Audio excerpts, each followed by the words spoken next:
এটা জামাই ষষ্ঠীর দিনের ভ্লগ। সেদিনে প্রথমেই আমের চাটনিটা করে নিয়েছিলাম।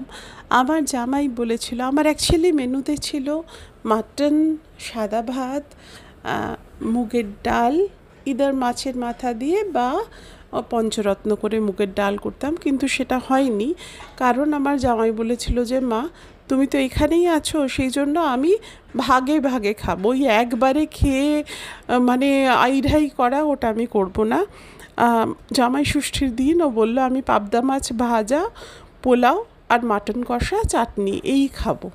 আমি বললাম ঠিক আছে, যেমন তুই বলবি।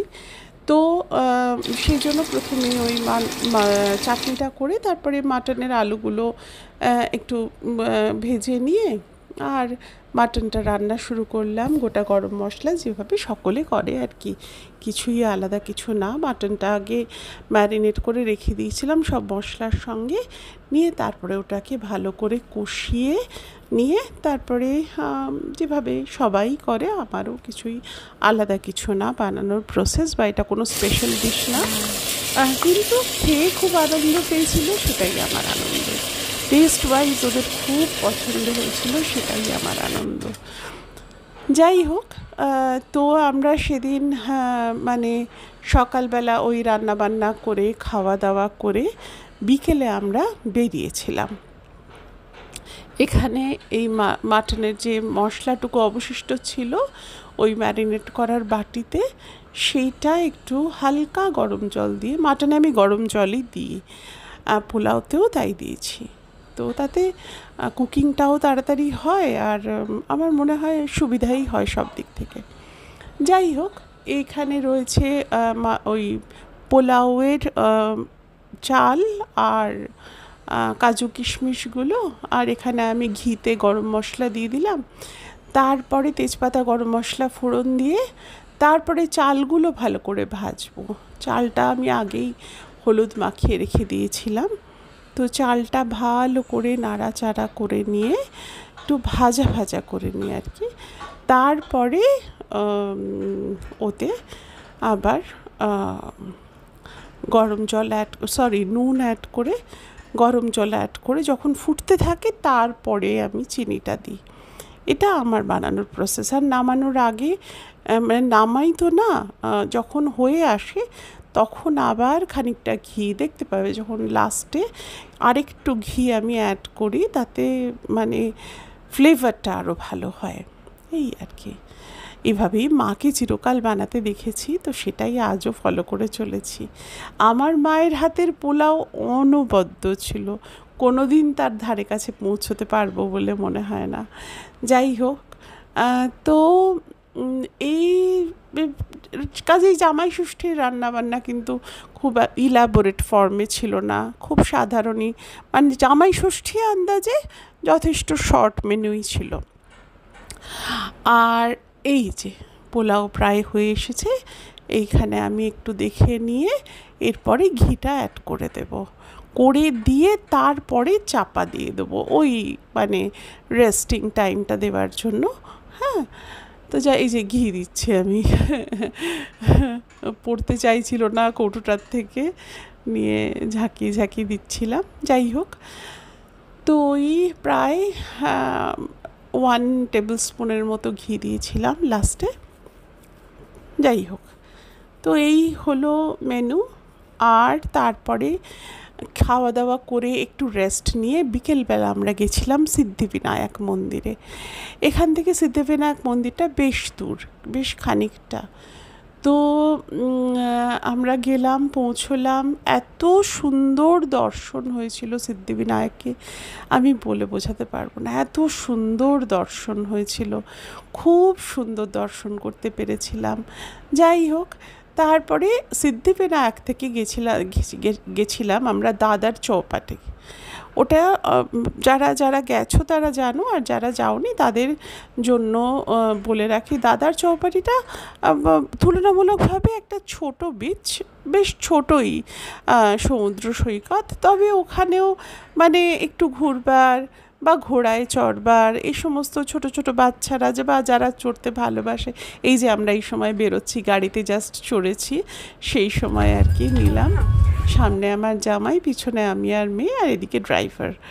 তো যাই হোক, এই সময় আর আমি বারণ করেছিলাম আমার জামাইকে যে দেখ এতটা দূর যাব, তুই ড্রাইভার নিয়ে নে, হ্যাঁ, তুইও ফ্রি থাকবি, গাড়ি পার্ক করা এই করা অনেক হ্যাপা ওই সব জায়গায়। তো ড্রাইভার থাকলে কী হয়, ড্রাইভার সব সঠিক জায়গা মতো গিয়ে মানে পার্ক করলো, তো ওতে আর আমার জামাইকে ইনভলভ থাকতে হবে না, টাইমটা সেভ হবে। তো যাই হোক, এই যেতে যেতে মুম্বাইয়ের রাস্তায় কিছু কিছু জায়গা আমি একটু ক্যামেরা বন্দি করার চেষ্টা করলাম। তো ভারী ভালো লাগে, আর সারা শহরটাই যেন ফ্লাইওভারে মুড়ে গেছে। হ্যাঁ, ফ্লাইওভার আর ফ্লাইওভার। তো যাই হোক, যেতে যেতে আমি বাঁদিকে পেয়েছিলাম কিছু কিছু জায়গা, কিন্তু এত ট্রাফিক না, সেই জায়গাগুলো কিছু বিখ্যাত জায়গা পেয়েছিলাম যাওয়ার পথে, কিন্তু সেগুলো কভার করতে পারিনি। এইটা হচ্ছে দাদার চৌপাটি, ওখানে একটা গেট মতো করা রয়েছে, সেই জায়গাটা তুলেছিলাম। আর এই যে এখানে সব মানে ওই যে বলছিলাম না, ঘোড়ায় সব চড়ার অপশনস রয়েছে। আর এটা হচ্ছে সি লিঙ্ক, এত সুন্দর এই ব্রিজটা, এখানে একদিন যাব। এত সুন্দর না, দূর থেকে দেখতে লাগছিল, কি বলবো, বিরাট লম্বা ব্রিজটা।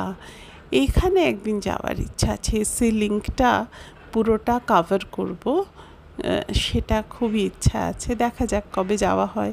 কতদিন পর সমুদ্র দেখলাম, সেই 2013 সালে গেছিলাম মন্দারমণি, আমার মেয়ের বন্ধুরা আর ওদের মা খুব জোর করে আমাকে নিয়ে গেছিলো। সেই সময় আমি খুব একটা অবসাদগ্রস্ত সময়ের মধ্যে দিয়ে যাচ্ছিলাম, ওরা কিছুতেই ছাড়িনি, আমাকে নিয়ে গেছিলো।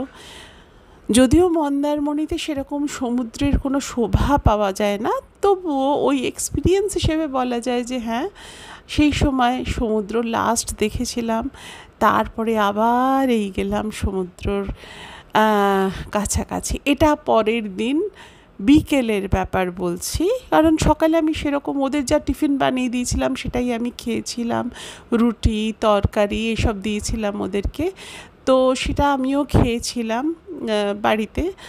আর বিকেলে আমি বানাচ্ছিলাম চাউমিন, কারণ ওরা আসবে, আমার জামাইয়ের গতকাল একটু তাড়াতাড়িই ফেরার ছিল, ওই 6:30 7টার মধ্যে ফিরবে আমি জানতাম, সেই জন্য কিছুটা চাউমিন বানালাম। আর এখানে কেটেছিলাম কুমড়ো, আলু, পেঁয়াজটা বেশি করে, কারণ পেঁয়াজ পোস্ত করেছিলাম, আর কুমড়ো আলু পেঁয়াজ দিয়ে একটু ছেঁচকি মতো করেছিলাম কালো জিরে ফোড়ন দিয়ে।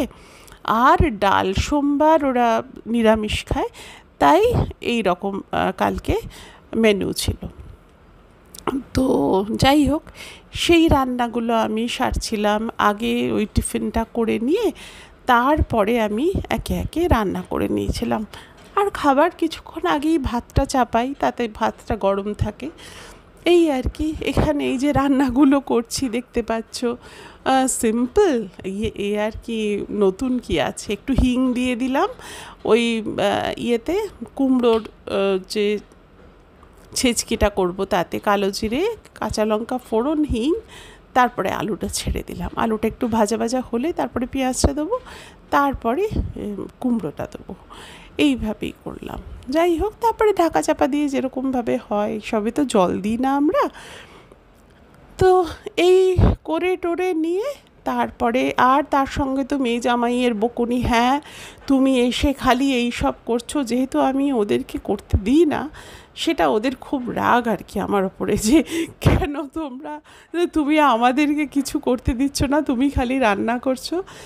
এটাই তো সুযোগ রে, এই কটা দিন আছি, যে কটা দিন এখানে আছি, সেই কটা দিন একটু তোরাও একটু মানে এই ফুরসতটা নিয়ে নে, আর আমিও একটু তোদের আমার হাতে রান্না খাওয়াই, ব্যাস এইটুকুই তো, আর কি থাকে জীবনে, তাই না?